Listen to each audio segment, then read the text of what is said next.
Na tumebakisha dakika moja tu ili kuku wetu aweze kutoka ndani ya air fryer. Kama unavyoona tayari kuku wetu kawiva tajiri yangu. Kwa hiyo ukiwa na hii air fryer tajiri yangu, una uwezo wa kupika kuku, nyama, samaki, chochote kile, chipsi bila kuweka mafuta. Hizi hazitumii mafuta kabisa tajiri. Nayo lita 6 hii hapa kama unavyoona, ambayo ni 120,000, nayo lita 4 hii hapa 100,000 kamili. Kama unavyoona kuku wetu kawiva na jiko letu tayari limejizima. Kwa hiyo tunazima kwenye switch pale. Wacha tuzima kwenye switch yetu huku tajiri yangu. Kama mlivyoona mwanzo, kama nilivyokuonyesheni video ya mwanzo, huyu kuku nimemuingiza humu, sijamweka chochote kile tajiri yangu, hata kumuunga sijamuunga. Kwa hiyo acha tumtoe.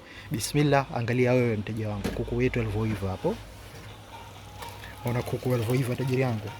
Hatujaweka mafuta tajiri. Kumbuka humu hatujaweka mafuta. Tumemuingiza kuku kama kuku. Umeona kitu kilivyoiva tajiri yangu hicho?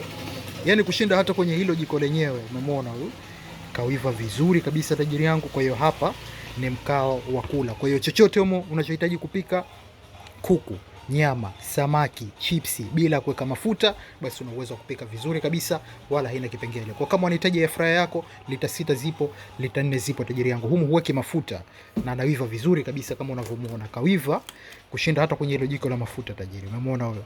Wacha kwanza nipitonge msosi, nitakupeni matokeo jinsi gani alivyomtamu tajiri.